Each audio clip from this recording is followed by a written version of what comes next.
This is Rowena Dooley asking Sol citizens to report for duty.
Dooley asking Sol citizens to report for duty.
Greetings, everyone, to another episode of Soul Citizen.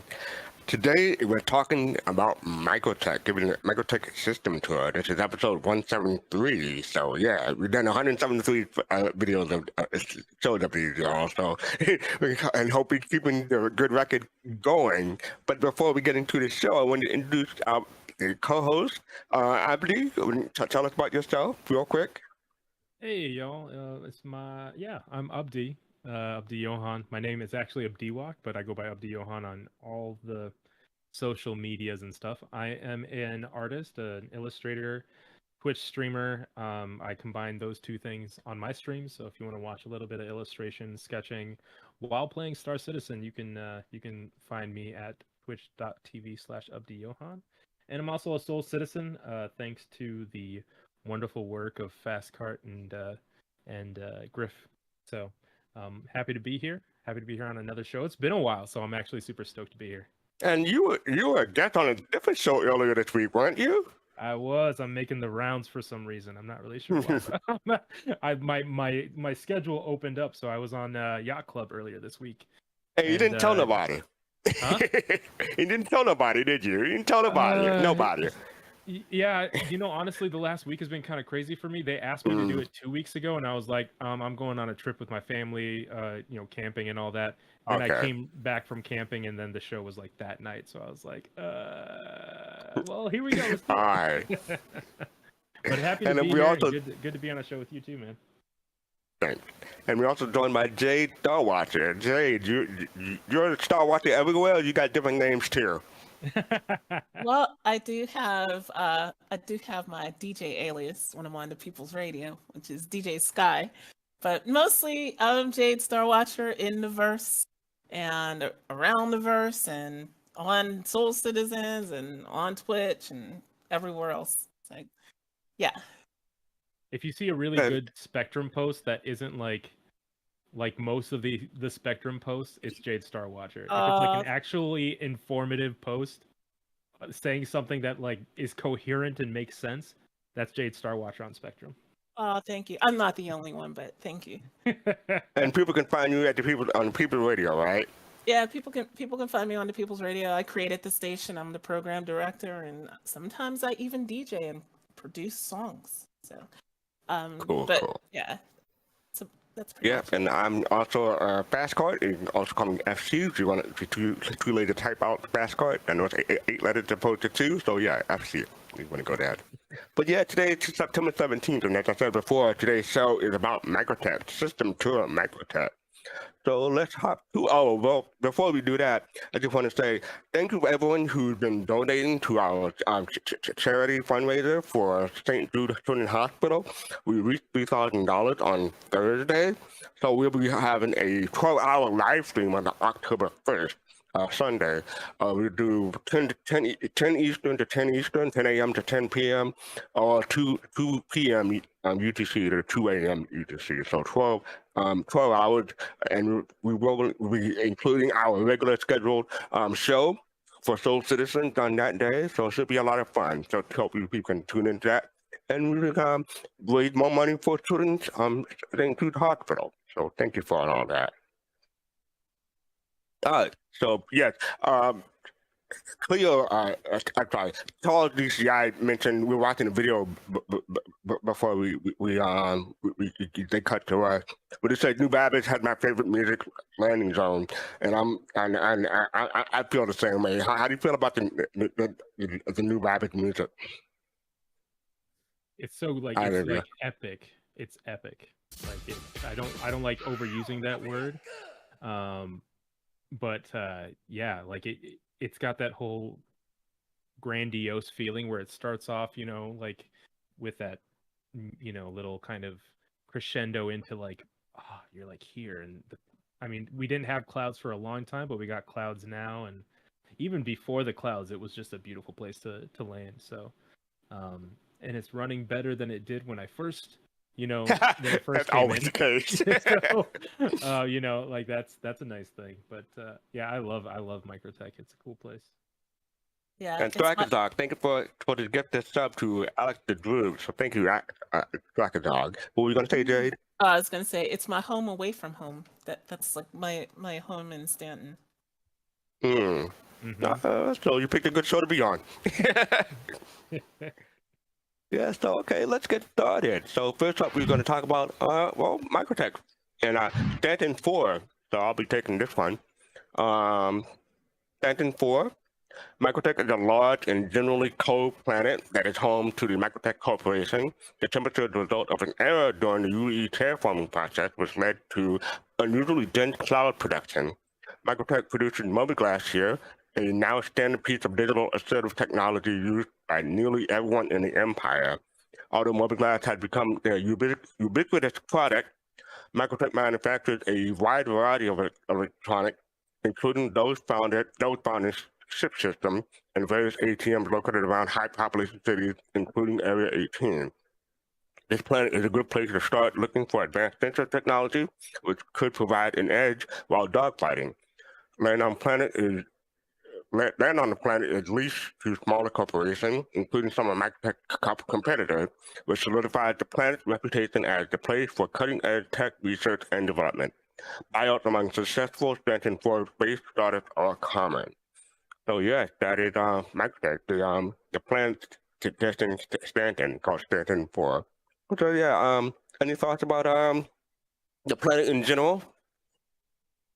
They say it's a result of a terraforming error, and that's why you had different biomes, and like you had this really warm, not really warm, but you have a moderate biome in one place, but then it's like frozen cold tundra in others, right? Yeah, no, I love microTech. So, I started playing Star Citizen again. I took like a 4-year hiatus or like a 3-year hiatus from like 2017 to 2021. But when I came back in, it was during Xenothreat. So of course, everyone's spotting at microTech to get to Micro 1. Micro 1, yeah. But coming back into the game after 3 or 4 years, and I don't remember ever like microTech or anything like that. So like it was just like such a shocking, like, whoa, look at this like train station, and like look at the way that you like go from the habs and that area to the spaceport, and everything just looks so beautiful. Like the way that they designed it was just so staggering to me, even though my frame rate was like 10 frames per second. I was like, yeah, it's beautiful frames per second. Each frame is beautiful. Yep, yeah, exactly. So honestly, it's only gotten better for me, and I feel like they've only improved it since 2021. So it's been exciting to see. Cool. Do you have any thoughts, Jade? It's my favorite planet in Stanton. So yeah, my thoughts on it are that I love the lore about it too. Like it sits on its edge of the like green zone, the habitable zone of Stanton. But then they were terraforming it and had this accident. So they have this dense cloud cover and it's mostly cold. But then you do have temperate areas like around Calhoun Pass Emergency Shelter. If anybody wants to know where like the green trees and that type of area, go to Calhoun Pass and you'll see, a different microTech. Yeah. Mm-hmm. Cool. All right, so next up we have microTech, the manufacturer. Jade, you want to take that one? Sure. microTech is a manufacturer of a variety of electronics, digital displays, software, and computers, including the mobiGlass wearable computer. Founded on Earth in 2782 by programmer Magnus Tobin, today it is headquartered in New Babbage on their privately owned planet microTech. The planet's cold temperature is ideal for the company's heat-sensitive computing and manufacturing centers. Widespread use of their products has made them the largest computer and software developer currently operating in the UEE, and their current CEO is Jess Alphonse. Yeah, so we'll probably cover this a bit later, but they make their famous mobiGlass, and like I said before, it's ubiquitous in UEE. Almost everyone has one. If you don't have one, you're you're doing something shady probably if you probably don't have one. But yeah, um, so yeah, any thoughts about the microtech, the manufacturer? I always thought it was like so interesting to me, the dichotomy between they feel like the Apple of Star Citizen. Or Samsung? Yeah, or Sam. I don't know. I don't see them putting as many like bloatware things on your phone. I'm just kidding. But Big Brother's no, watching. they've always Go felt ahead. that way. But the dichotomy between that and the fact that you can get those hacking chips at microtech. Nice pick. I don't know if they're manufactured there, but the fact that you can find them there always kind of like reminds you that even though it looks nice, it looks clean, there's always a shady undercurrent of like corporate tech and espionage and all that kind of stuff. There's no good corporation in Stanton. So Some are less good than others. yeah, some are less good than others, but it's just always kind of been a funny reminder to me. So, you know, that and then the fact that like there's the idea that they used the coldness of this planet, the coolness of this planet to their benefit and hosting their servers there and keeping them all frigid and stuff like that. I don't know if there's like geothermal stuff going on with that too, but it's always been kind of fascinating to me the way that they weaved that into the lore of the planet. They could have just said it was a planet, you know? Right. It's a planet microtech, and that's it. But no, they went deep into that. That's like to do most stuff. That's why I love this game. Go ahead. That's why I love this game, because they do go deep and stuff like that. And a good example is, you know, both with microtech and ArtCourt, they lease out space to their competitors.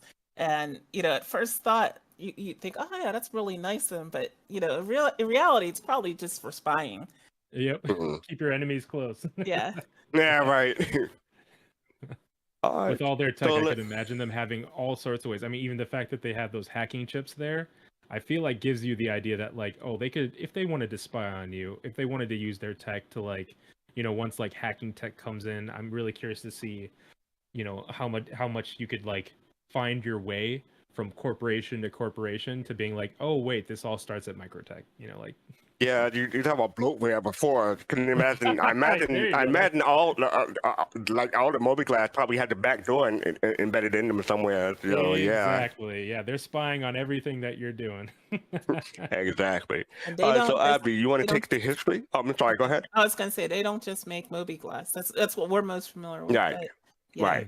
Yeah, they make sim pods. They make stuff for surgical suites. They make avionics. So.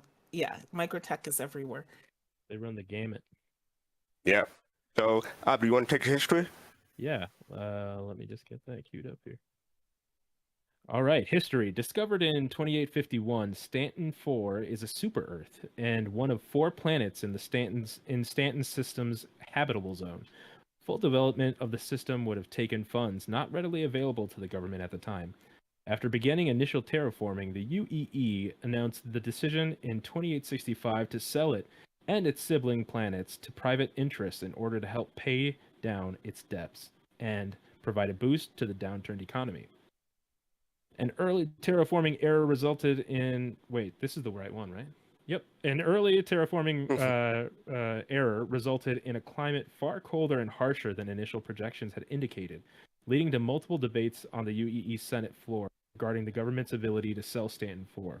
However, it was thanks to the error that founder and then CEO of microtech, Magnus Tobin, purchased it as the new headquarters for microtech. Tobin sold off land his company had been using for server farms in the lead-up to this acquisition. According to a contemporary press release, the reliably frigid climate of Stanton 4 was ideal for keeping their expansive network of servers cool. Tobin personally oversaw the construction of New Babbage, the primary landing zone and now headquarters of microtech at large. Thank you for that. Yeah, so speaking of Tobin, when you have the IAE event, you go to the Tobin Center, right? Yeah, and Tobin Expo Center. The Tobin Expo Center, thank you. So yeah, there's quite a bit of history. Any thoughts about the history? Like, it always amazes me at how in depth we covered this before. How in depth this stuff goes. But yeah, so like 2851. That's like 100 years in Star Citizen lore. Yeah, it's actually I don't think I even realized how recent this system and its colonization, is relatively to, where we're at right now. We're in 29. 53. What are we? 29 something. 53.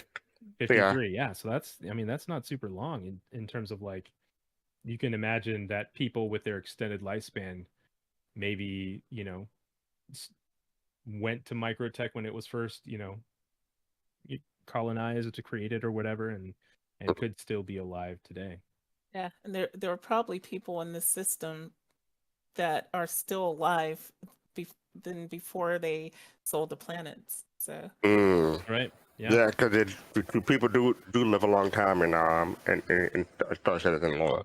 yeah, Like and over there 100 were years. people in Stanton before the corporations moved in. So True. Yeah, Yeah. that's the lore with the what's that gang? The gang that's Nine Tails or the what was Dusters? that? Do you mean the Dusters or Nine Tails? I think it's Nine Tails is like thought to have been formerly people that made up of some people that formerly resided in Stanton, right? That before it was sold to all the corporations. Yeah, that's the theory. That's the theory. Yeah. It's not like Yeah, even right. in lore, it's not confirmed though. I remember Right. hearing something about that. Yeah. Exactly. Yeah. All right. Interesting. So let's go to atmosphere. Microtech is a terraformed planet that its atmosphere is specifically engineered to imitate Earth. It's breathable and primarily contains nitrogen and oxygen, as well as trace amounts of argon and carbon dioxide. However, due to a terraforming accident, temperatures generally sit well below zero, especially during severe snowstorms when wind chill factors exacerbate this situation. As such, exposure without protective gear, specializing in cold weather environment, e.g. the Novikov armor, can quickly lead to hypothermia. So yeah, a few times, not a few times, but one time I was out and because you can take an elevator from New Babbage up to the surface. And I think I probably forgot my armor, and my character immediately started to shiver. But I made it back in before it got too bad, so I got lucky. But yeah, and you have experience going outside? I feel like I've been pretty prepared every time I've gone out there. Whenever I do, I feel like, oftentimes, I live in Minnesota. So if you live in Minnesota and specifically the Minneapolis area, they have the all the different ways that you can get between all the major downtown buildings, like the skyways and stuff like that. Microtech feels like that to me. It's one of those things where like you could wake up, get into your regular clothes, and as long as you don't go outside, if you take all the skyways, all the trams and everything like that, you might not have to experience any of the cold when you get into your ship. But yeah, no, I don't remember any of those freezing out issues. I'm normally going straight up into my ship and then going right to Port Tressler. Yeah. Go ahead. No, go ahead. No, Jade, I was going to ask you a question if you didn't have a comment. Yeah, But go ahead. Okay, so the question was, you know how they have that hallway with the glass? The glass is separated. The only thing separating you and the harsh environment outside. You ever go there on a hot summer day just to feel like you can cool down, just to get the imagination going? Yeah. Yeah, and it's a good place. I'm glad you brought that up. It's called the Promenade, and The promenade, it's a really good place when there's ever like an event like IAE there, or even if Xenothreat's going on, because a lot of people are spawning at microtech. It's a great place to see people coming and going from like the garage area. You see ships in the sky. It makes it feel really alive. And yeah, I really, like sometimes just standing there looking out towards the spaceport and seeing ships just coming and going. But what I was going to say about the cold thing is that you can always do the new Babbage challenge, I call it, where you just wear street clothes, get on a grav-lev bike, and go from the garage at the Commons to the spaceport. See if you can get there. See if you can make it. Yeah. It's Yeah. like That's my the first future time hearing equivalent. that, but it doesn't surprise me. Go ahead, Abby. Yeah. It's in Minnesota. We have a thing called the polar plunge, where you jump into the ice cold water in the middle of the winter. Oh, for that's like where 2 those videos seconds, always and then come from? Yep, that's where it comes from. That's where it comes from. The This is New like Year's Day it's like the thing? futuristic version of the polar plunge. Hmm. All right. So, Jade, you want to take an environment? Sure. Most of microtech is covered in mountains and ice sheets and subject to strong blizzards and ice storms. There are very few liquid bodies of water. Multiple temperate tundra zones exist in areas associated with deep geothermal activity. Camping expeditions and hikes in these greener biomes are popular vacation activities among microtech full-time population. Cold, hardy plants such as evergreens, wildflowers, grasses, and lichen grow there throughout the year. Thalwort, a lichen that grows on microtech and other worlds with Arctic climates, is the subject of research for several pharmaceutical startups based in New Babbage. Its antiseptic and antibacterial properties have shown promise in the lab, though the properties are only present in the wild collected specimens. Research to replicate these traits in artificial conditions is ongoing. Yeah, one of Yet the another interesting things about the plants in especially in New Babbage, I was taking doing research last night, matter of fact, and I was going from one room to the next room and looking at the different plaques and everything that New Babbage had to offer, and they had the ones about the plant specifically. So yeah, you can see it inside and outside. So I think that's interesting. I know a lot of people are playing Starfield right now, and that's the kind of game where like I don't normally play those types of games, but my wife does, and she's a biologist, a conservation biologist, so like her thing in games is always collecting flowers and lichen and stuff like that and analyzing that.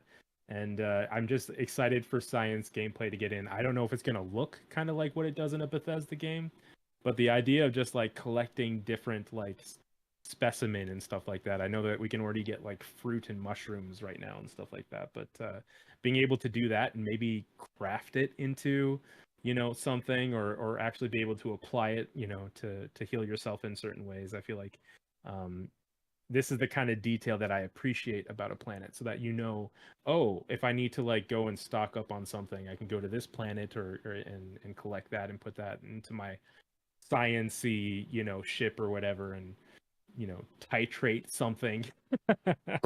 You can tell I'm not the biologist. Yeah, it's interesting that you said that, because I can imagine that New Babbage, especially microtech in general, will be a hub of activity when science mission actually be put into the game. Like we don't exactly know how science will work in the game. We got theories and stuff like that, but nothing concrete. So whenever we get that endeavor, I'm pretty sure microtech and you'll see a whole bunch of endeavors in and around microtech is my guess. Yeah, I bet. All right. Really So good. up next we have corporate governance, and I believe that's Abdi. My favorite topic. I love corporate. I'm just kidding. Corporate governance. All right, here we go. Planetary governance is conducted by specialized divisions of the Microtech Corporation. Population-sustaining departments such as water infrastructure and waste management exist alongside economic ones such as taxation, business licensing, and import/export. Former elected officials or government workers are typically hired for these roles, though those from the private sector are not barred from selection. Microtech upgraded their corporate security force to perform police actions where necessary. Wherever possible, microTech utilizes technology and custom microTech design systems and software to automate much of the day-to-day operations, including the enforcement of local laws. As immigration to microTech increases, leaders within microTech have debated the implementation of an eventual population cap. Wow. I don't think I knew that. Interesting. Yeah, that's new to me too. Well, I probably read it before, but forgotten about it. So yeah, Population Jade, cap. what do you think about the population cap for microtech? Well, I can understand it because in lore it's an extremely popular destination, and New Babbage is an extremely, it's like a tourist city, right? Mhm. And I can see, I can see where that would be coming from as far as, as far as the people that live there, and it's like in terms of the game itself, I hope that if and when they do that, we have like other large areas, you know, maybe one in the temperate area, that is maybe connected by train to New Babbage, so that Mm, it feels like this planet is teeming with people and things, and there's other settlements, and that's what I'm hoping they do, so that it can live up to that lore, since like it is supposed to be, very very burgeoning and growing, and Mhm. lots of people flocking there, including for well, we're going to get to it with culture, but including some yes, some people go there for drugs. I'll just put it that way. Yep. no, for pharmaceutical botanicals, Oh that's the word yes, we use. that's right. Pharmaceutical botanicals. Yeah, for Love Machines Endeavor. Exactly. Yep. I was just about to say Love Machines Endeavor. Yep. You So bring up a really good point there. I really like the idea that you were talking about in terms of multiple landing zones on one planet. What do you think? I mean, definitely server meshing in order to make something like that happen, right? yeah, But I'm really curious. What do we think that, like, in 10 years, how many landing zones do you think we'll see on a planet? Like one or I two mean, major well, landing zones? Earth's supposed to have 3 or 4. I believe it's one in North America, one in Asia, and one in Russia, Yeah, maybe. you have New York, Shanghai, and Moscow. Thank you. Mm-hmm. So do And you think So we'll see you like know, even planets out in Stanton having multiple landing zones on one planet with it's like roads connecting them or trains or something like that? well, yeah, it kind of makes sense. Like if you look at Art Court and all those different areas, you know, you wonder like why are there all those different areas that don't have anything going on in them? And Right. I could see them converting maybe one or two of those other areas into like sort of like Area 18, but different, right? And as Right. far as microtech, yeah, I could see them, plopping some other cities that are different than New Babbage. Maybe not as big since New Babbage is like the capital, but they'd Yeah. have other things going on and in different biomes. Maybe one up near the Obsidian Fields near the North Pole. Maybe one in the Temperate Zone. And then, yeah, I think three would probably be a good balance between too much and more than just one. I think. yeah, That would three, be like three, such a 2 or 3 different sounds. game than what we have right now, wouldn't it? Yeah. Wow. Yeah, 2 or 3 sounds pretty good, pretty well. I mean, I can imagine them adding maybe 2 more for 5 total on Terra on Earth, on Earth. I mean, or maybe like having 3 on Terra, just like it is currently. But for something like Microtech, maybe 2, maybe 3. It depends. Yeah, and because Stanton is so young, Mm-hmm. because it was, just recently settled, like we were talking about 100 years ago, Mm-hmm. maybe it makes sense not to have more than, one or two. So it's good. They've left space in the lore, for either way they want to go with it. Yeah. Do you see that being kind of like DLC, not DLC, but like content update? Microtech just built a Yeah. new, something like that. Come visit the new area where you can find, insert new attractions at that location or A something. Boreal Stalker, which we'll cover in a bit. Yeah. Yeah. Yeah, Big game yeah. Yeah. hunting.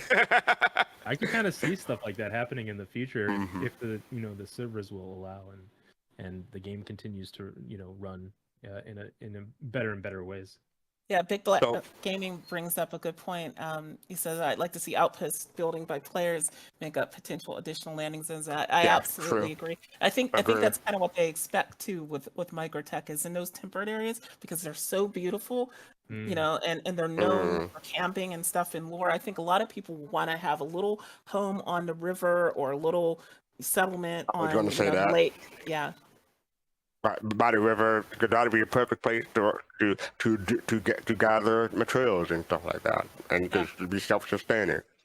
But before we move on to coast, I just want to say they talk about an eventual population cap. I think that they got too many people exercising. They're using new Babbage. They're using new Babbage just for gym membership and spas and stuff like that. So I think that's the problem. Have we all taken a screenshot at the yoga area? Sitting in the Yeah. yoga mat. I feel like that's just like something you got to do, especially when you first Hey, get there. when that yoga area is working, it's great. But I was there last night. Everyone was just stuck in one place, so it wasn't doing anything. Yeah. One of the most fun things was, Buster the Destroyer. One of the things she likes to do or did was, she was doing a yoga instructor. She was like RPing as a yoga instructor while they were all doing their things. It was great. That's awesome. I love Yeah. That works. I like that. All right. So up next we have culture, and Wait, I'll take this. we just got a donation to we did? the children's, to the St. Oh, Jude, okay. Thank you for the donation. Where are we at now? the Chauvin. Oh, $20. So thank you for that. Appreciate it. Yeah. All right. So culture. I'll take this one. The city of New Babbage was designed to support the creativity of the highly skilled workforce needed to drive microtech future innovation. Areas like the Commons were constructed as creative workspaces dedicated to providing areas for programmers and engineers to relax, network, and plan. The city's robust nightlife provides an outlet for the workforce high-pressure crunch time and higher than average salaries, and visiting financiers and venture capitalists make regular use of the high-end bars. Inhabitants also like to escape the confines of the city to take part in the outdoor cold weather activities. Bleeding edge technologies is a common sight on microtech, not only due to the company itself, but also to the presence of other established tech companies alongside a constantly cycling roster of startups. Residents who don't keep abreast of the latest advances are generally seen as somewhat gauche by their peers, though this outlook varies. Members of the upper class of the UE frequent the market to secure the newest tech before it hits the market. So yeah, that is the culture. We talked about exercise and yoga mats earlier before, and there are other areas like the nightlife too. So yeah, Jay, do you have any thoughts about the culture of microtech? Yeah, so this is why it's like my home away from home in Levski is because it's got a reputation for being, different is good. It's right there written on the floor on the promenade, right? And so it has this, reputation of being a bit more of a free thinking, free city. And with that also comes freedom of expression. And with that comes some, what was it? Something pharmaceuticals? Yeah, botanicals. But botanicals. And in lore, there's a story about saddleball players that have gone to New Babbage, and it's a scandal because they were caught doing drugs. So yeah. Yeah, I mean, like there's the you could go to Grim Hex and definitely different culture when it comes to that type of lifestyle, but I like that they include this because again, it's just like adding sprinkles of narrative detail to like, oh, this is a nice clean place, but like, you still have the undercurrent of, high pressure, high stakes leads to, corporate greed, sometimes, avarice, that kind of stuff, and all the things that can come along with that. But yeah, I find this really fascinating. This is the reason why my character isn't an ArcCorp person, because I don't like to be the type of person that like buys a new iPhone every year. I don't. It just microtech is just not my. It's not my scene. Not your thing. I'm more of an ArcCorp kind of guy. But like, Everyone Yo, can you're on come the wrong together show for this. then. Yeah. No, I was But it's gonna also say. but it's also like a good place for trade and if you are an industrialist like I do, you will inevitably end up at a place like this. I And like my. I go was gonna ahead. say I like New Babbage and microtech because it sort of kind of in a way reminds me of where I live. I live in Seattle, right? And so like Mm-hmm. I just my friend Frankie and I went hiking on Mount Rainier, right? And like anybody who's ever seen or been to Mount Rainier, you definitely see similarities and you see a lot of similarities between the vegetation that's at Mm-hmm. microtech and what's in real life. And then there's the fact that Seattle is this high-tech city, and that's where Microsoft is, and that's where Mm-hmm. Amazon, all these tech companies. So it feels a lot like home in my real life. So that's why it's like my second home in Star Citizen. That makes a lot of sense. It makes a lot of sense. Yeah, I was gonna say, Abby, you said you prefer Encore, but I do love the look and feel of microtech, and especially New Babbage, because it has. I mean, when you think of the future, New Babbage had that had the futuristic feel, in my opinion. Encore feels run down, in my opinion, and too dystopian. Hurston feels run down and too dystopian. That's kind of feature I want to avoid. But Microtech and New Babbage, they had that Star Wars, Star Trek, the more cleaner future that I envision for the future. So that's why I prefer Microtech and New Babbage. But to each their own, right? Yep, exactly. They give us options, and that's what I love about the narrative of these areas. Definitely. Cool. All right. So next up we have major locations. I think Jade, you're up for this. Yep.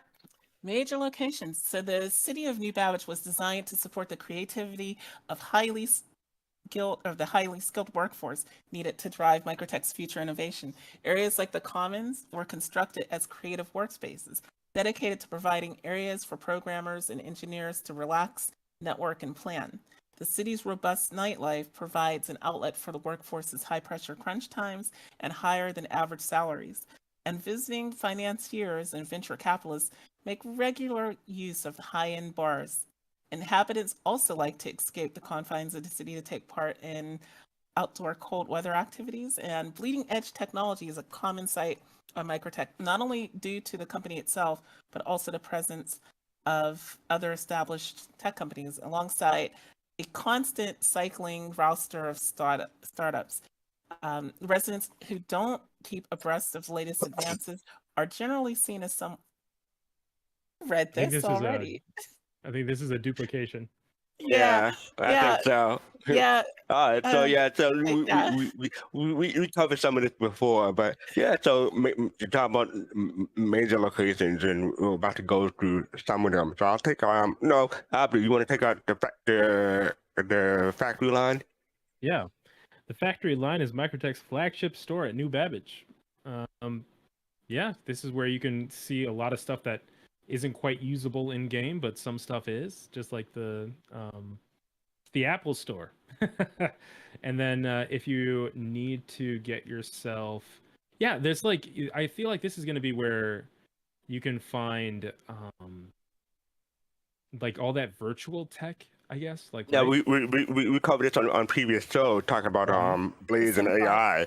Yep. You have the SimPod, you have the blade, you have the ice pick, lock pick, you have the tablet, you have the mobile glass, and a whole bunch of other stuff too. So yeah, this is where you find all that stuff. And interesting about this place is it has 3 levels. So it's laid out like a Best Buy, or you say Apple store. I'm going to say a Samsung store. So Okay. yes, because hey, Samsung for life. Okay, so hey, but yeah, so yeah, this is one of my favorite places to hang out because it's just like going to a mall in real life, in my opinion. Were you going to say, Jade? One of the products there that most people don't see or notice is the Revere AR contact lenses. And if you want to see those in action, go visit Twitch Pacheco at Area 18 because she wears them. Right. They're really cool. Yeah. So hopefully we'll get those sometime. Yeah. And I think is it on the bottom floor that you can get ice picks? It's in the middle. Yeah, It's in the If you middle need a floor. hacking chip. yeah. No, the middle Um, floor, I believe. Because It's the middle I was floor? there yesterday. Yeah, the bottom floor has the hollow tables and the hollow globes and stuff like that. That's on the bottom floor. I mean, like the Tiger Claw is my favorite hacking chip, but if you just need something in a pinch, the fact that you can get one from a legit landing zone instead of having to go to a place like Grimhex or something like that is kind of nice. Yep, and perfectly legal until you use it for something illegal, right? There you go.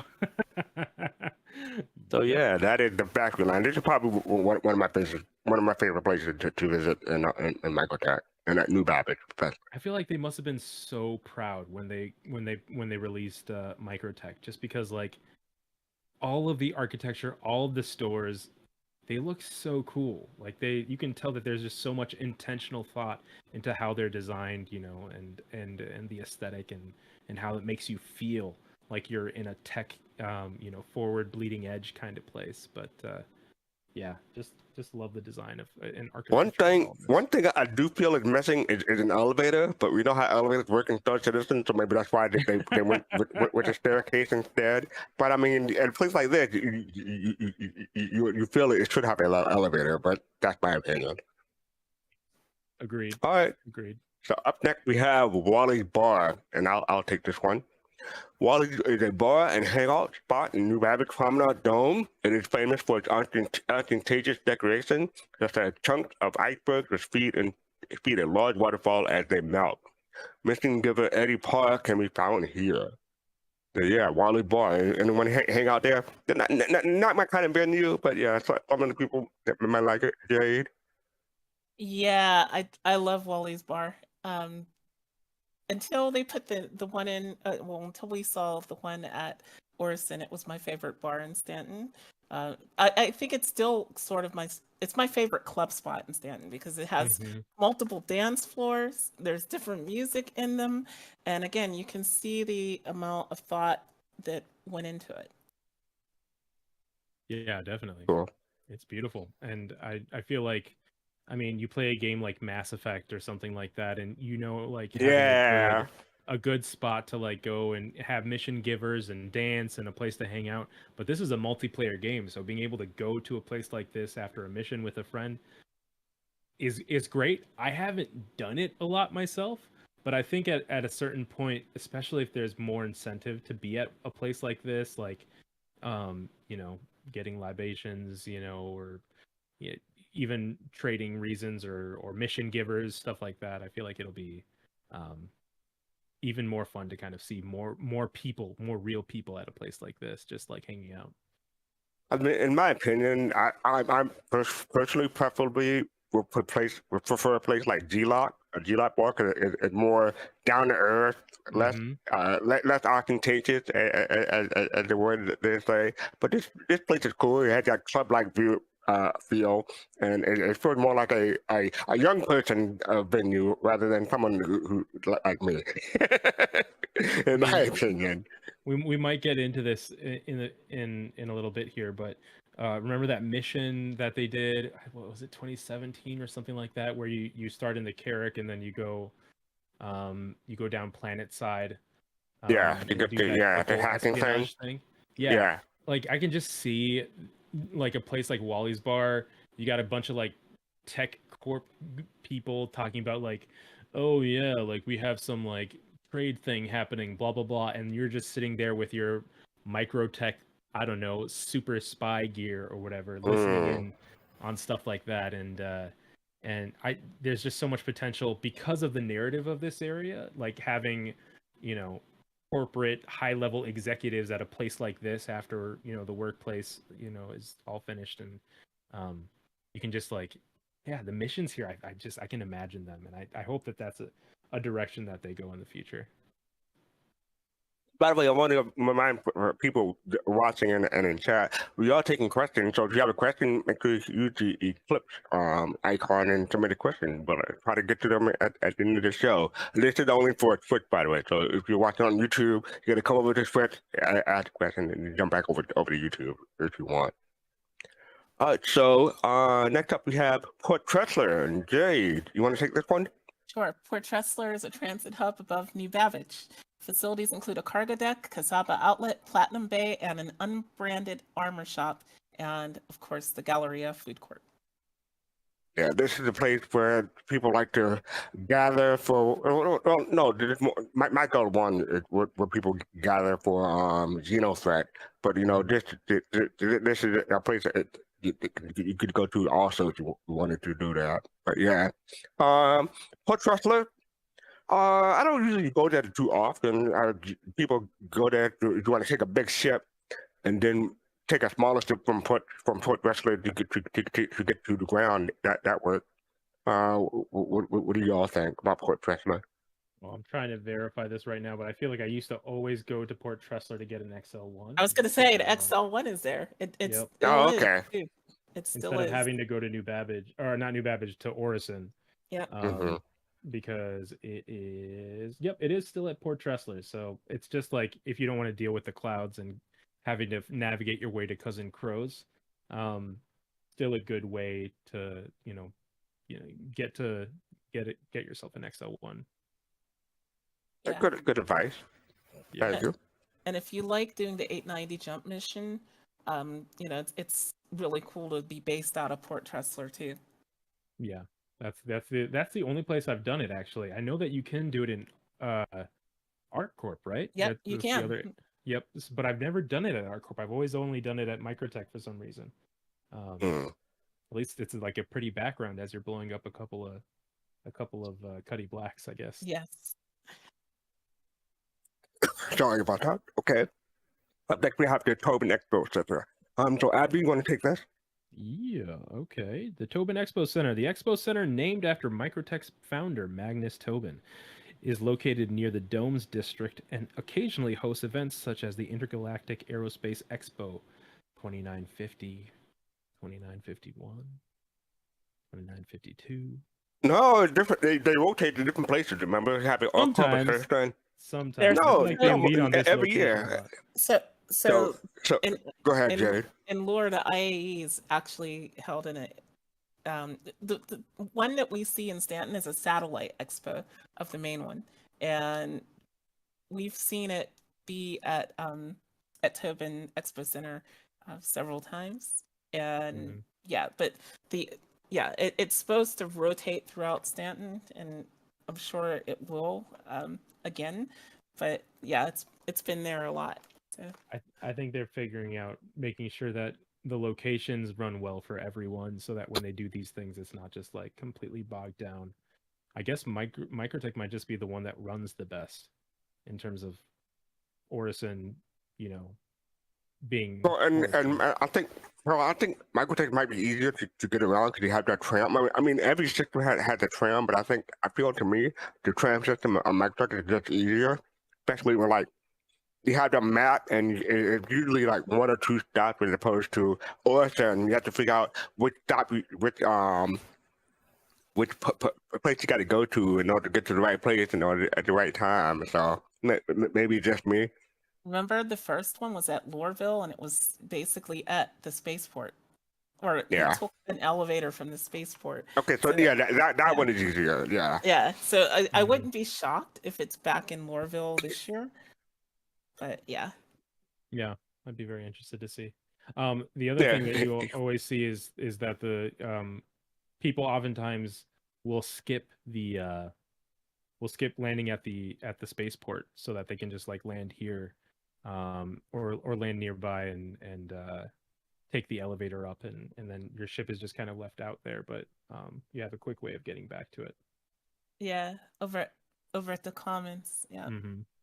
The people in chat are saying no, this place is easier. DK said, "Oh no, our company is much easier to get around." I think everyone agrees Orison is the hardest to get around, though.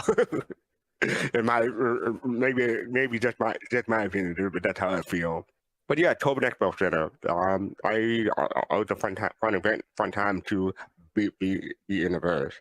Mm-hmm. So up next we have Eddie Parr, and I'll take that one. Eddie Parr is a bartender at Wallys in New Babbage. In an upcoming patch, he will offer missions to players through the side racket He runs with his old friend Michael Shaw. Parr is portrayed by the actor Shia Alapur in Squadron 42. So yeah, Eddie Parr. So yeah, okay. Now that you have a picture of them, yeah, I do recognize them. So yeah, what kind of mission do you think um, Eddie Parr would give? Something with importing and exporting. I feel like Eddie Parr's in a perfect place, like I was saying before, to like listen in on conversations and to maybe act on that information, like insider information for corporations and stuff like that, whether it be trading or tech or something. So I'd be really, really, really curious to see. I feel like those would definitely be maybe not always lawful. Hmm. Yeah, that's my opinion. Mhm. What do you think, Jay? I would hope that Eddie Parr would give that mission that we saw at CitizenCon, that we're still sort of waiting for. Yeah, Yes. Hmm. I'm sure most Still. people that saw that mission were extremely excited to get microtech. And don't get me wrong, it's great that we have new Babbage and microtech. But that mission, like, it was so different than most of what the missions we get in Star Citizen. You have to use your brain a bit more. There was stealth involved in it. I'm sure they're waiting on some of those things to come in with the new actor status system. But yeah, I can't wait until we get corporate espionage missions, and I wouldn't be shocked to see Eddie Parr give them. Yeah, And that'd be so cool. it's such a sorrowful thing because he had a face that it looks trustworthy, But yeah, you're gonna be into some shady stuff, I think. Yeah, that's true. That's true, man. And yeah, like I said, this is that Wallys in New Babbage. So yeah, Eddie Parr. Up next we have Indigenous Life and Jade. You want to take this one, please? Yes, the Boreal Stalker.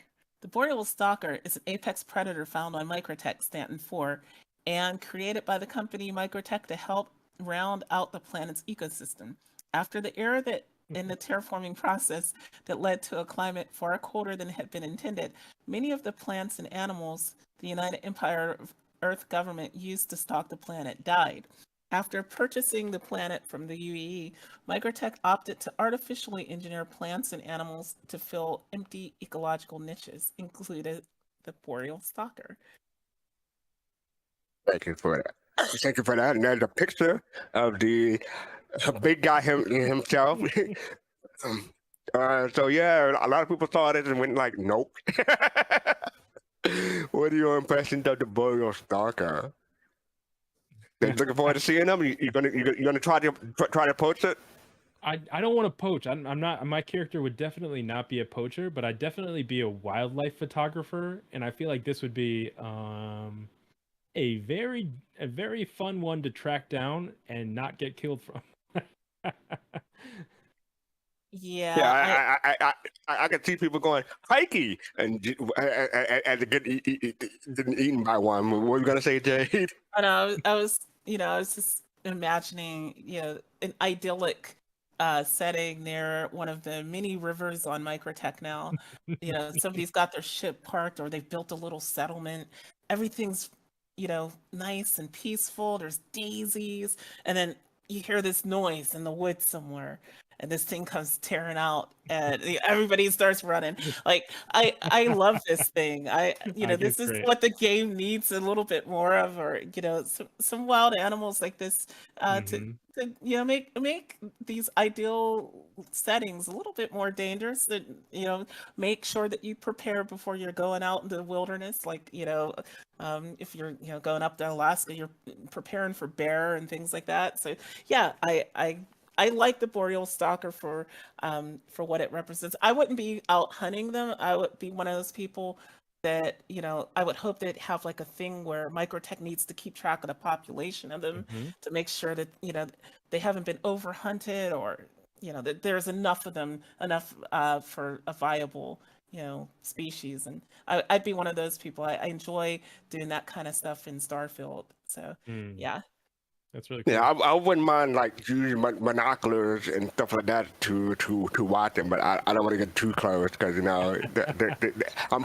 they look pretty territorial to me. So yeah, I don't know how this far. would be the kind of thing though. Like if there was like if you could get into like animal conservation, and it's like, oh, subject or one of the tagged Boreal Stalkers is actually for some reason sick, and you need to go out and sedate it and get it. Good luck with that. Stuff like that. Not that. it. That I would totally do. That would be so fun. Like, we gotta treat this thing and like get it like sick, but And I'll be right behind you, far behind you. Be my guest. I've actually had a bear encounter in my life. I was camping like 5 years ago, and we had a bear come to our campsite. And a thing that you're never supposed to do when you're in bear country is like keep food wrappers in your tent or in your pockets when you go out camping. So I would love if they could add something like that to the game, where like, oh, you got a Buster bar in your pocket or something, and you're just like out there chilling, hanging out with your friends, and all of a sudden your lynx gets like mauled and like tipped over by a Boreal Stalker. Y'all should have kept the food inside the Connie Andromeda or something. Or keep it in plastic or something like that. That it's sealable. But I think obviously the inspiration for this is like Hoth and the I forget the name of the creature. It started W or something like that. But the creature that Luke got captured by and had to cut off his arm with the lightsaber. So I think that's an obvious inspiration for the Boreal Stalker. Definitely. Wampa? No, I forget the name of it now, but yeah, Wombat. Thank you, Wombat. Yeah, there we go. So yeah, that is the indigenous life of microTech. So up next we have, we want to talk about our St. Jude challenge. We're trying to reach $10,000 by October 22nd. That's Citizen Count weekend. We started on June 1st. And we want to thank everybody who donated so far, and thank you for today for the $20 so far. But we do have different tiers for different milestones for we're trying to reach. We already did the $500, $1,000, $2,000 tier milestone, but now we're trying to get to $3,250. We're giving away a $29.48 digital goodie pack at $3,500. We're giving away the Sons of Centaur pack, and that is the free pack of the Tumble Ranger. And then at $37.50, we're giving away a Mist Crusher Prospector with LTI. This is all LTI, except the goodies pack. Yeah, and you can see the rest, and it goes all the way up to $10,000 for the Endeavor Master Set. Again, we want to say thank you for people who've already donated. Please come watch our 12-hour live stream on October 1st. It'll be a lot of fun, and yes, I think that's about it for the fundraiser for now. Excuse me. So up next we have Calliope. This is expansion 4A. And Abdi, you want to take this one? You muted? You're still muted. Can't hear you. Sorry about that. I was like chomping on some ice for some reason. Jade, I want to know what you call Calliope. Like, is it Calliope or I've heard Calliope and Calliope. No, it's Calliope. It's Calliope, right? It's Calliope. It's Calliope. Why do people say mythology. Calliope? Right, because people don't understand. Like, they don't read. They don't read, right? Gamers don't read. They don't understand Euterpe and Calliope are from mythology, just like Titan, and yeah. Please, we have a soapbox right now, so we can influence people. I think when people say Calliope, I think they're just trolling. That's my opinion. I don't think they're doing it on serious. People say it, man. All right, I'll get into it. Sorry, that was a diversion. Calliope, Stanton 4A, 65,823 kilometers orbital distance. Named after the Greek muse who inspires eloquence to supposedly remind those gazing upon the moon from microTech to strive for pure expression of thought. Calliope is a moon orbiting microTech. It is named after the ancient Greek muse. I already read that. Beset by Yeah. high winds and low temperatures. Beset by high winds and low temperatures, Calliope becomes so cold at night that even exceptionally insulated weather suits can fail. The dark side of the moon is a dangerous one, even to the most experienced adventurer. Low clouds and ground fog regularly reduce surface visibility to a minimum. Yeah, I've experienced that. Mm-hmm. Experienced So, that. Jay, do you have any thoughts about Calliope? Yeah. You know, it's an incredibly it's incredible. Well, all of these moons look incredible, and I think it's because of, you know, the planet tech at the time that they were created had reached such a point that we could have these really, really cool looking moons. Not that the other ones in Stanton don't look really cool, but these ones, there was something extra about them. And I know many people have taken ships to Calliope and Euterpe and had them blow away in those high winds. So that would be my thought: is, you know, make sure you park your ship properly so it's not blown away. I think this was the first planet where that happened. There was like an investigation mission, and I was like, "What the heck? This place is like the weather is crazy. My ship is flying around. I think there's somebody dead on the planet in some wreckage." And then my ship flew away, and then I was the dead person. So yeah, be Did someone rescue you? Nope. Nope. Okay. Nope. That was a backspace. So on Friday, no, it was Soul Talk After Dark. We went to moon hopping around Stanton, specifically around microTech, and Calliope was the last moon we went to on that evening, and yeah, it's very windy. I was trying to. We took a Corsair, and I was trying to go down the ramp of the Corsair, and me did I think it's my first time on the moon, so not knowing any better, I started running down the ramp. All of a sudden, my character just, was looking dead up into the sky for no reason, and then I was like, I had no control over my character whatsoever until, and like, what the heck is happening? And then it came down hard. I got injured. The character landed right on his back. I'm like, hey guys, what just happened to my character? There's the wind, buddy. So what does it look like to y'all? It's like it looked like you got carried by the wind. So that was a trip. So that was my introduction to Calliope, and it had no control over it, and it was weird. I have to be careful about stuff like that because I get motion sickness real easy. So if I lose control of my character, and mostly if it goes side to side, I get I have motion issues. But it's going back and forth is fine. So this one just picked me up and threw me forward. So I thought I was good. Plus I was looking up into the sky, so there's nothing really to see. So I was fine. That was my introduction to Calliope. So how about you, Jade? Yeah. I mean, it's a pretty dangerous place if you're not prepared for it. And you saw that first. I saw you from behind when that happened. And You saw it. What did it look like? Welcome to Calliope. Oh, you went flying. It was great. For no reason whatsoever. I'm like, what?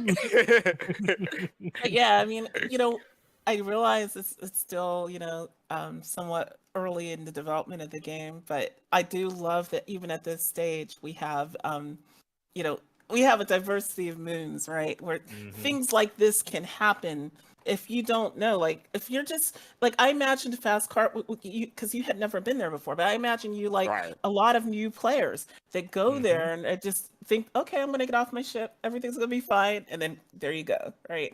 So yeah, I was like, everything hunky dory, do, and bam. The Chauvin called you fast kite. A fast kite. Oh, I love that. Clip that.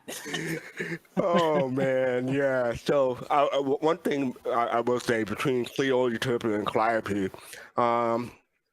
this moon was very gray and very drab. And I don't think I hate anything in Star Citizen, but this is like my least favorite moon. Not just because of the wind thing, but just because of the way it looked and everything is so gray and monochrome and very dull looking, as opposed to some of the other places more color saturated. And this is like gray and gray for Star Citizen. So yeah, I'm not really a fan of Calliope. How about you? How about you two?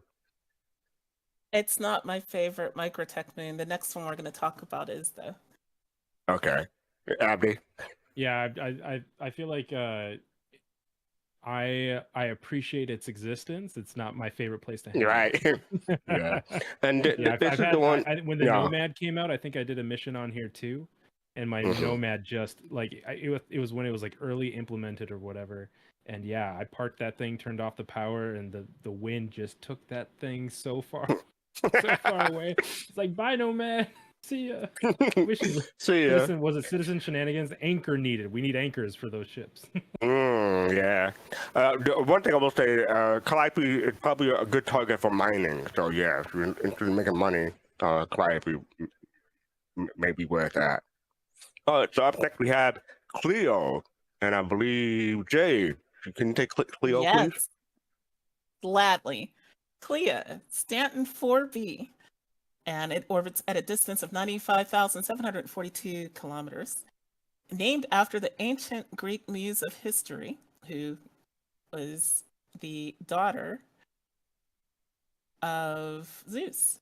So there you go.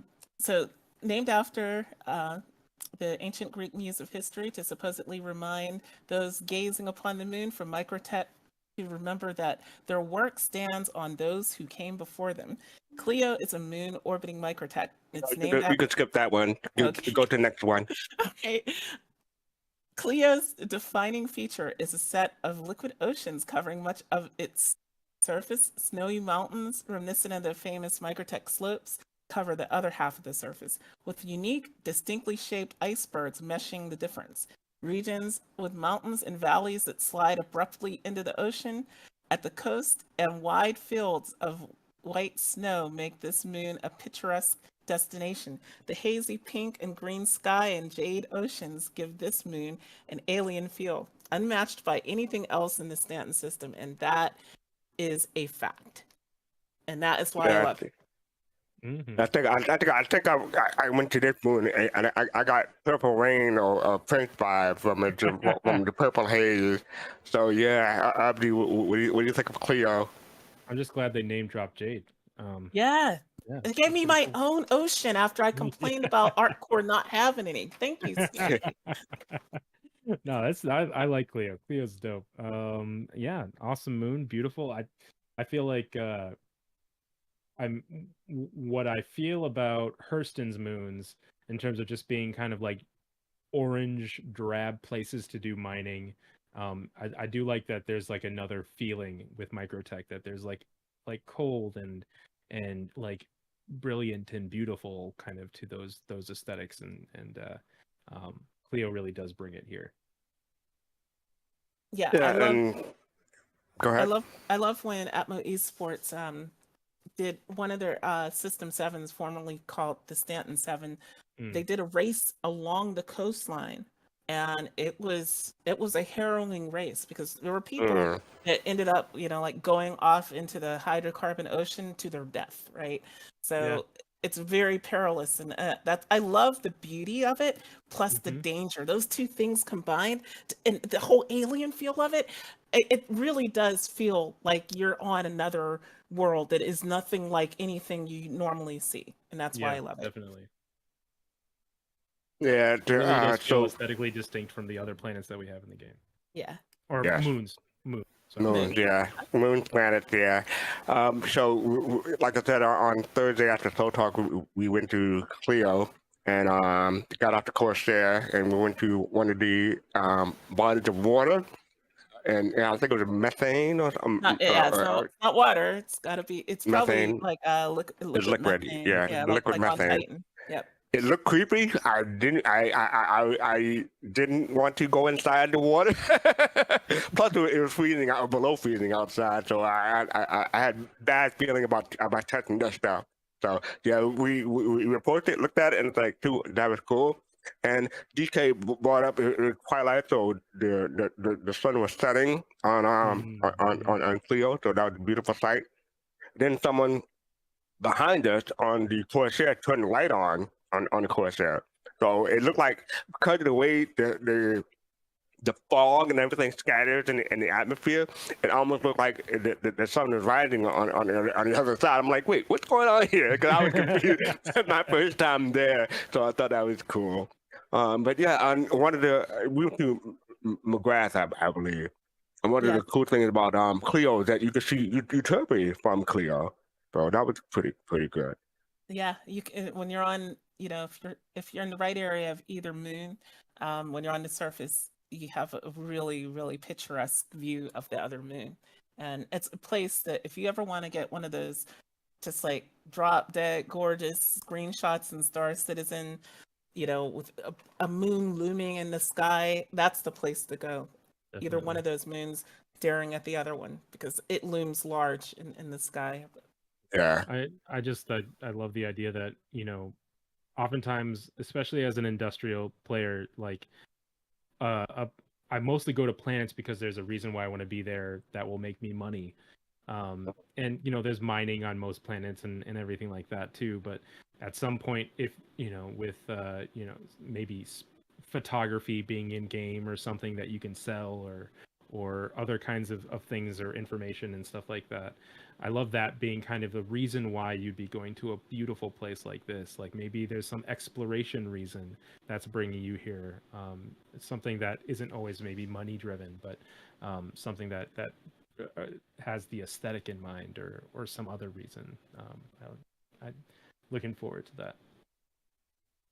Yeah, so Clio is a pretty yeah. So Clio is a pretty cool place, and I don't mean just because of the temperature. So yeah, Clio. So up next we have Euterpe. You made it this long without saying that joke, so I guess we'll give it to you. Hey, over an hour and almost an hour and a half. So yeah, thank you very much. Almost an hour and a half. I'm surprised you held off. That was pretty good for you. I'm here all week. Be sure to tip your weight person. Anyway, Euterpe. Stands in 4C, 107,709 orbital distance. Named after the ancient Greek muse of music, it supposedly reminds those gazing upon the moon of microTech to be guided by the natural rhythm of the universe and the design. Euterpe is a natural satellite of microTech. It is the smallest of microTech's three moons and features vast frozen oceans and exposed ice sheets. From time to time, tips of land jut out from the ice to create harsh and intimidating plains. Rather than large bodies of land, clusters of islands can be found around the surface, sometimes numbering in the thousands. These islands themselves are just as harsh as the plains of ice that surround them, with sharp, chimney-like rock formations dotted across the plains that hint of a volcanic past. Yeah, that is Euterpe, standing for C. Now, Abdi, what do you have? What do you think about Euterpe? First, I should ask Jade. Are we pronouncing that correctly? So yeah, for the most part, yeah. All right, Abdi, what do you think about Euterpe? Actually, I do want to hear what Jade. Is it Euterpe or Euterpe? Euterpe? Yeah, okay. Euterpe. Yep. Euterpe. With like a softer. You could do Euterpe or Euterpe, but it's Euterpe. Euterpe. All right. I'm getting mixed up. People say tomato, some people say tomato, but I'm looking at the pronunciation, and it's Euterpe. Well, there you go. Like E as in like fleece. Okay, so it is Euterpe. Okay. Yeah, so it's Euterpe. Cool. Well, there we go. Yeah, I don't have much to say about this one. Again, maybe not another planet that I'd be going to very often, except for maybe mining. Moon, not planet. Moon, yes. Again, thank you. But yeah, we could just settle on worlds. Worlds, there we go.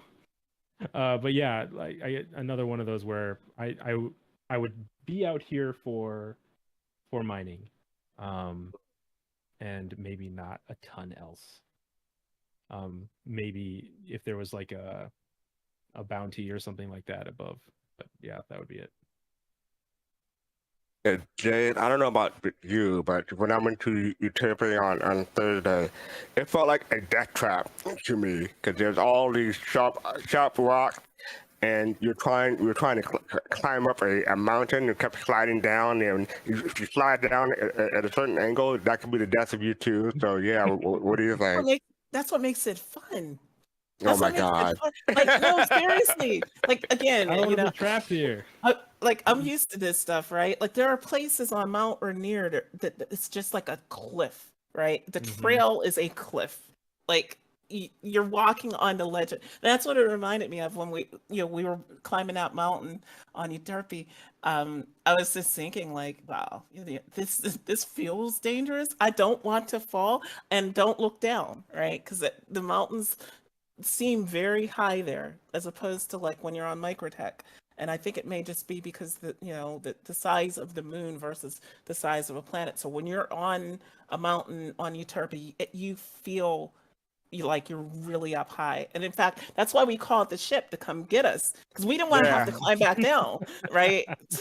But maybe if they bring in rope tech, then I'll be on here. Oh yeah, that's it. Yeah, gotta get that rope tech. Yeah, you start rappelling down. I just want to say, you can't tell a gamer not to look down, because as soon as you say don't look down, what is the gamer going to do? They're going to look down. Yeah, they're going to look down. It's true. It's so true.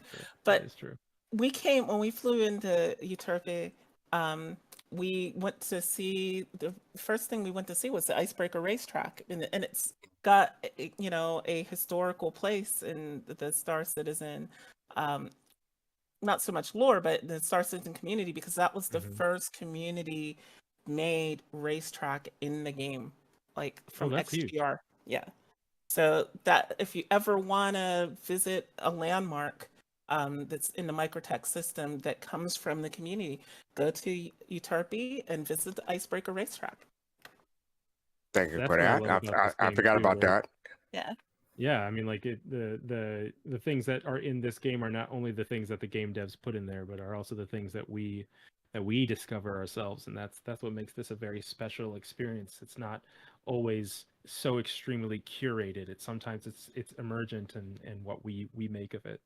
Yeah, it's the community and the developers working together. The developers saw the community made something cool, and they said, well, it wouldn't be much to just add some more things in to make this racetrack even cooler than what's there. And then that's what led to all the other racetracks that we see that were community made. And I love it because it just shows the bond between the community and the developers. It's a symbiotic relationship.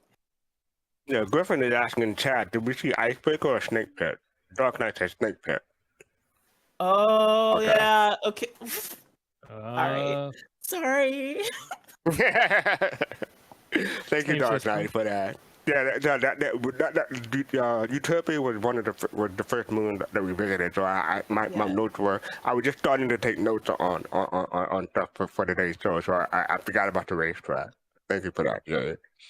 Yeah, and my thoughts were like, we visited Clio first, then went to Euterpe. I didn't know that Euterpe had less gravity than Clio, so that was fun. You could jump and jump, not for miles, but leap tall buildings in a single bound. Not quite, but yeah, that was fun. But those rocks, man, I was scared of taking a jump and landing on a rock by accident, because you do not want that to happen.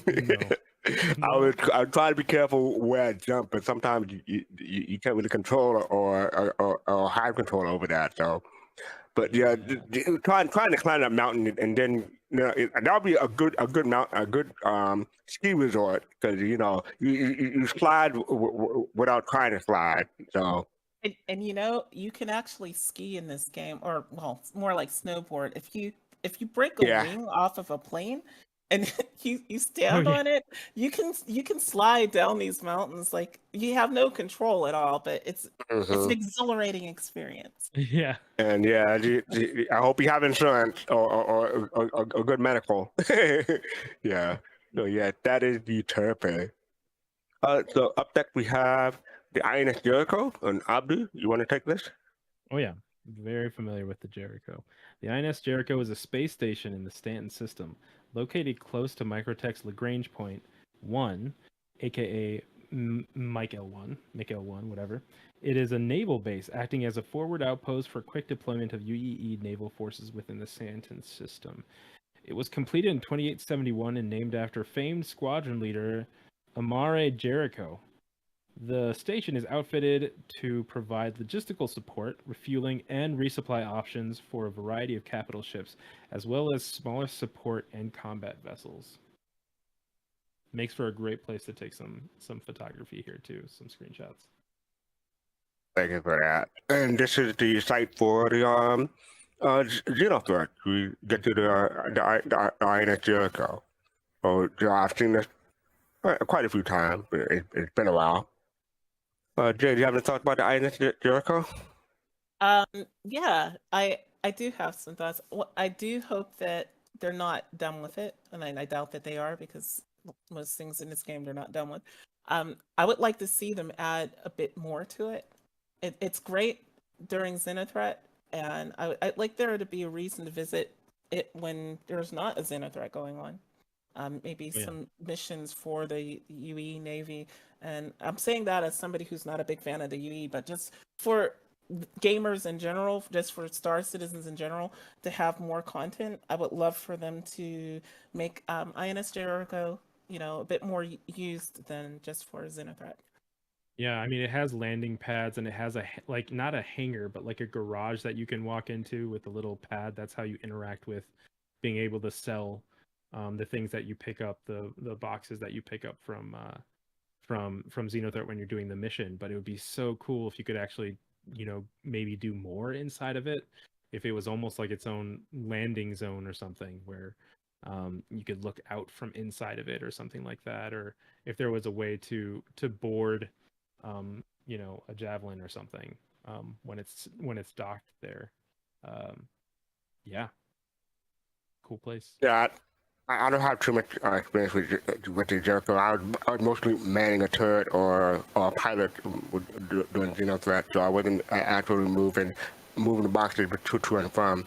I did go inside one time because I think the owner of the ship had to be the one to sell or to sell the stuff. So yeah, I did go inside, but it didn't really stay long. Yeah, but yeah, there's the like a INS couple guys Jericho. just standing around in there or something like that, and a little kiosk or whatever. But yeah. So up next we have Lagrange Point, and Jade, you're up. Yeah, so the Lagrange points have a rest and relax rest stop, and they're called rest and relax because that's the company's name that it's like, yeah, that's the company's name that operates them. And they're at Mike L1, Shallow Frontier. There's Mike L2, which is Long Forest Station, Mike L3, which is Endless Odyssey Station, Mike L4, which is the Red Crossroads Station, and Mike L5, which is called Modern Icarus Station. And as I said in other show, Lagrange points are named after the Italian mathematician Joseph Louis Lagrange, and they represent a place in space where things are in a stable place because the gravitational pull of one body cancels out the gravitational pull of another. And so think of them as like valleys or peaks where something can sort of be stationary in space. Yeah, so the rest and relax is owned by ArcCorp system, and the INS Jericho is one of the other Lagrange points. So Jade, before we move on, it is pronounced No. Lagrange. Rest and Relax is the name of the company. Rest and relax, right? Yeah. But it located in an ArcCorp system. Sorry, ArcCorp system. The company. Okay. So that's what it says on the screen. Yeah, it's what it says, but it's not correct.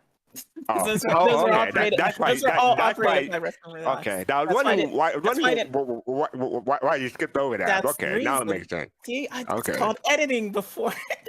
Sorry. But yeah, no, that's why I didn't read it, because I realized Okay. it was incorrect, because Rest and Relax operates those rest stops throughout Stanton, and actually in lore throughout the galaxy. So yeah. I love Griff the just edited, someone just on deleted air it. editing. On air editing. See? Yeah. We're doing it live. Yeah, right, exactly. So, but Jade, are you sure it's not pronounced Lagrange? only in a song by these guys with beards. That I only that was the first time I like when I said, why is everybody calling this Lagrange? Like, it's Lagrange. Don't they know that? Like, I had never heard that song. I still haven't heard it. I just know about it from Griff. Yeah, I never heard it, right?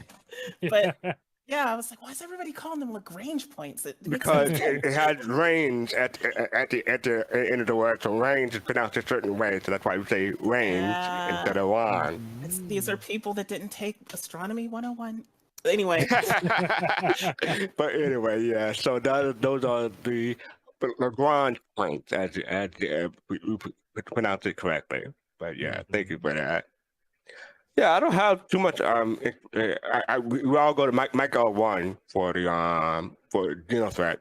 Other than that, I don't typically go to these. How about you, Abdi?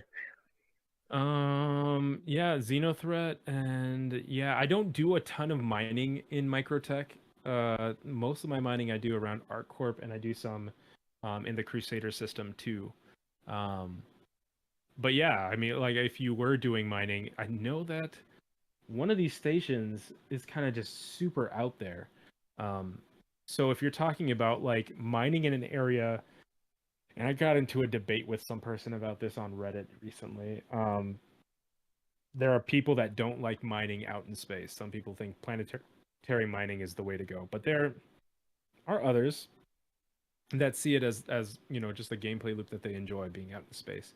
If you're talking about something like that where you don't have to worry about any pirates or really anybody bothering you, and you just want to be close to the station or anything like that, the Mike Lagrange points are really nice because they're way out there. I think Mike L5 has like so little around it. And there's not a lot of people that are frequenting it. So it might be a place that you'd want to consider doing some of your mining. Let me just make sure on that, though. I wasn't sure. Some of these do have a refinery and some of them don't. But yeah. How about you, Jade? Have any experience with these other than the correct pronunciation? Yeah, I've visited each one of these stations because I do Fashion Citizen, so I look for different items in the different stations, but also just because each of these stations, I know a lot of people say, oh, they all look alike, but there are differences, and sometimes they're subtle, sometimes they're not so subtle, and I just like seeing how different each station is. The layout inside is different, and yeah, that's it. Yeah. So the sorry, I didn't mean to cut you off there, Jade. No, it's okay. You didn't. I was done. Just to go back to what I was saying before, if you're looking for refineries in the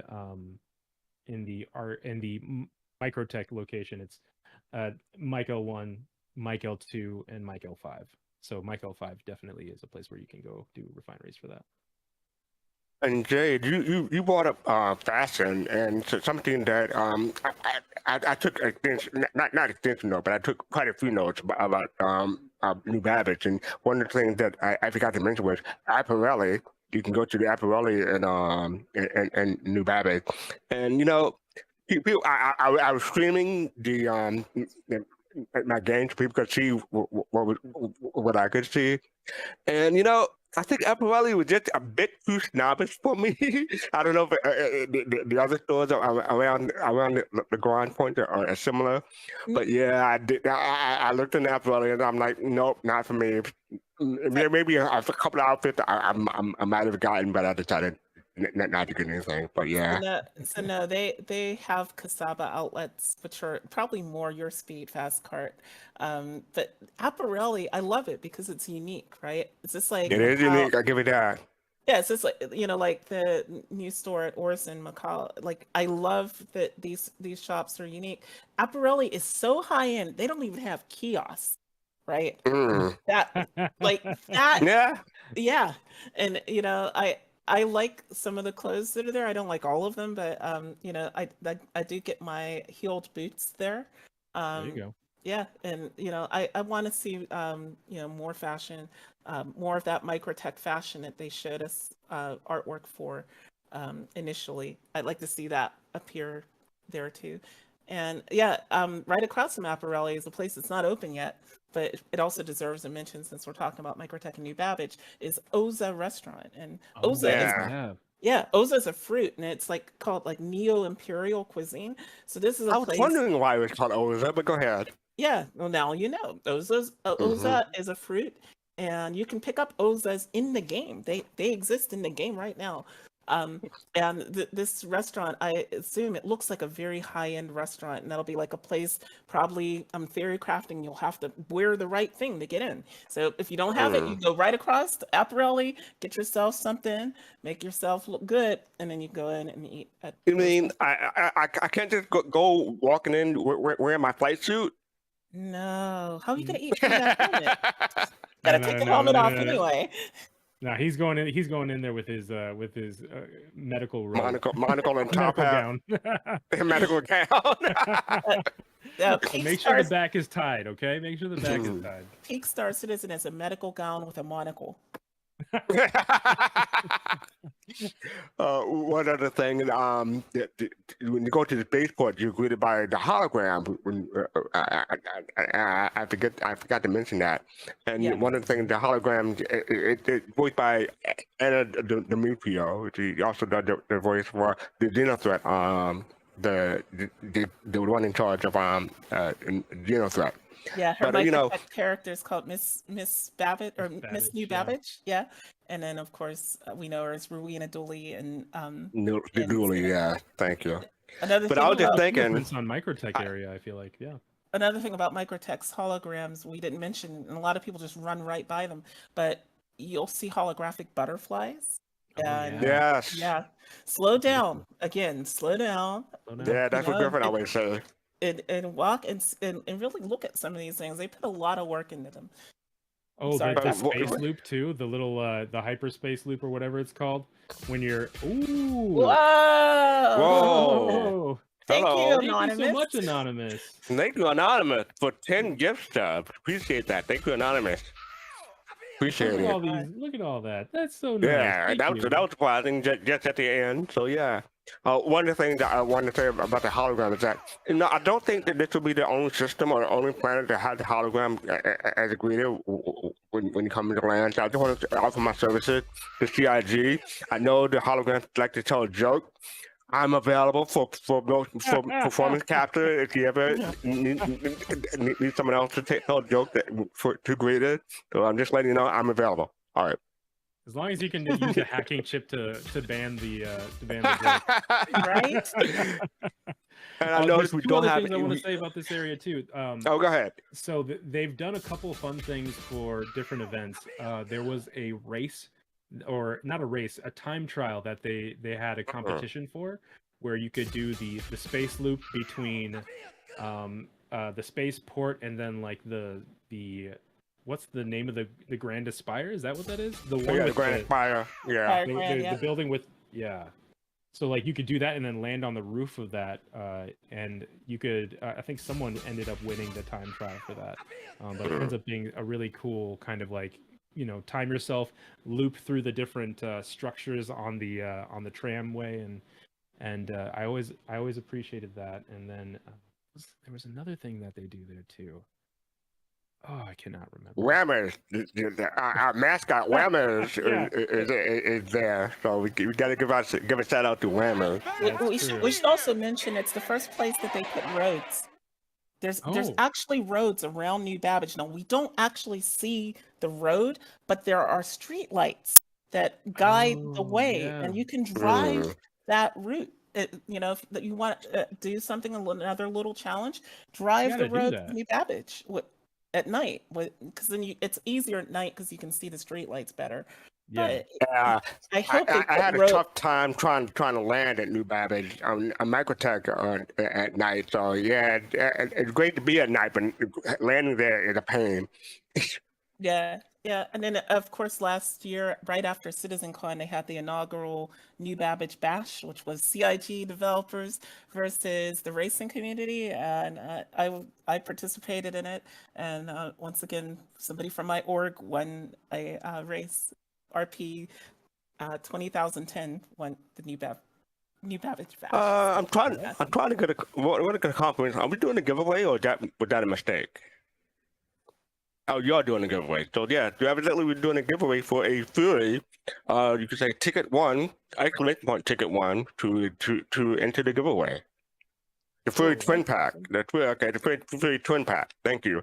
So, yeah, want to enter the giveaway, and we do not have any questions, but we want to enter the question real quick. We can get to that, but yeah. Cool. A 10-year insurance. Okay, not LCR. 10-year insurance. Okay. Thank you for that, for those explanations, Griffin. But yeah, doing a giveaway. Oh, for reaching 3,000. Okay, thank you for that. Okay, appreciate it. Y'all. And just to let you know, if you're a member of the Soul Team, you're not eligible for the giveaway. Okay. And we do have ways of finding you, Go Mob, if you made a secondary account.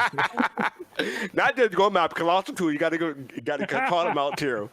Well, Colossal's a teacher, so we give him a pass. No, we don't. Oh, by the way, thank you for the follow to Yavin5. Thank you for the follow. Ah, boo.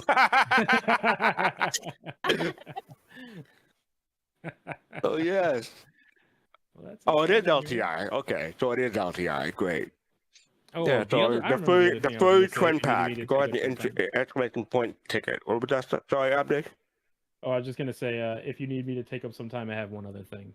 One of the reasons why I do love microtech is because, like I said, when I came back to playing this game, that was the planetary landing zone I chose, and the view that you have looking out of the tram, looking up as you're leaving the Aspire Grand or whatever it is. It's amazing. They have like the little tram that they have has like glass domes on the roof, so you can like look and see everything. When we're talking about slowing down when you're walking through this game, that's one thing. You know, a train can just be a way to get from some place to another place without using a loading screen, but it can also be a time to look at something super beautiful and take a screenshot and look at the scenery that they so wonderfully curated for us to see. So I definitely recommend it. Yeah, and it was the first place that you could look out a window and like really see the city from your hab. So I mean, just the views from different locations in New Babbage, just in general, are breathtaking. Mm-hmm. They are. And I'm reminded the first time Drew Wager, who came from Elite Dangerous, he looked out the window and thought everything he saw past a certain point was a backdrop. No, people in chat had to tell him, no, if you see it, you can go there. Yeah, that's pretty cool. And for one last time, it is a Fury Twin Pack plus leatherback paint from ILW.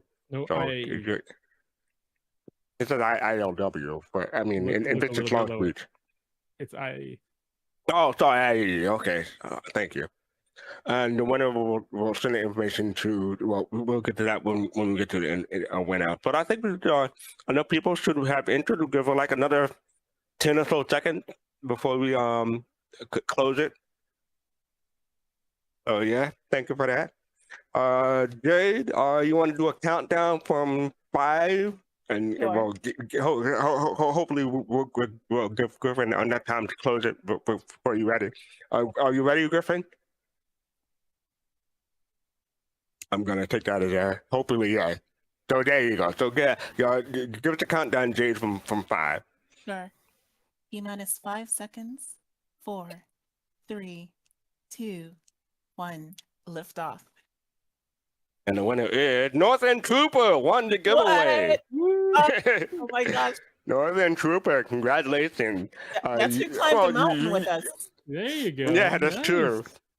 So Griffin gave us a Gmail, but I'm pretty sure he wouldn't mind if you just send your RSI address to it. No, do you want to do it? Okay, so yeah. Gmail. All right, so Northern Trooper, just go ahead and send your RSI email address and the RSI account name to soulcitizens with an SNN at gmail.com. So thank you and congratulations to Northern Trooper. Congrats. Silent class. You won the free twin pack plus leatherback paint. You're gonna do some racing in that thing, or maybe man. off till the LX comes out. You probably could upgrade it from the main one to the LX. So yeah, you could do that. There you go. All right, so I think that's it for us tonight. I want to thank you for all the people who are watching. Thank you for the donators, especially for the St. Jude Children's Hospital fundraiser. Just reminding we are doing a 12-hour live stream on October 1st. Look forward to it. We'll be doing some more giveaways on that day, as well as having special guests. I'm looking forward to see Abdi and Jade there as well. And I want to thank Abdi and Jade for being on tonight too, for hopefully a fun time. So thank you all. Thank you both for joining me tonight. Thank you for having me. Yeah, seriously, thank you so much. Love being here.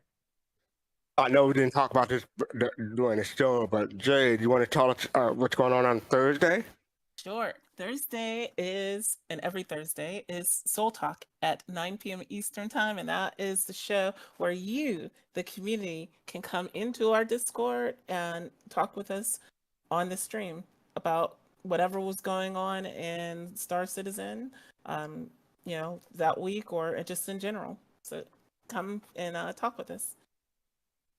Thank you. Yes, and that's a community event. People can come in and talk to Star Citizen. So that's cool. Abdi, you want to talk about Soul Voices on Saturday? Yeah, so on Saturday, it's another opportunity for you to have your voice heard, but it's a little bit more of an intimate setting. With Soul Voices being at 3 p.m. Eastern Time, we talk about news from the community, things like Reddit, Spectrum, stuff like that. And it's a good time. Sometimes you get special appearances from G-Lock. No, but the player haters. Yeah. Yeah. The player haters coming by. So if you're ever looking for just a nice chill time on a Saturday, and it's also part of the a content block with Paul.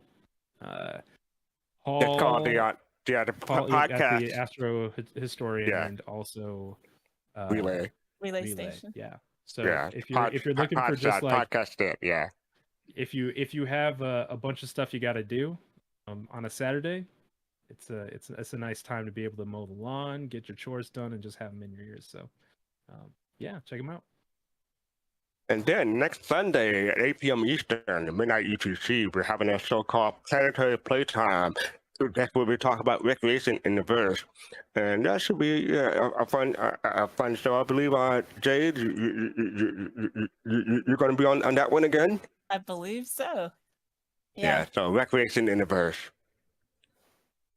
Again, Sunday at 8 p.m. Eastern, on normal time, and then the Sunday after that is when we'll do our a 12-hour live stream. So yeah, I think that's it. And we are going to raid Stardom Grim. So make sure you send them my love and tell him what the stuff we talked about today on the show. Hopefully he's having a fun time over there. So yeah, that's it for us now. So be sure to say hi to Grim for us. With that, peace, love, and soul. Take care, everybody.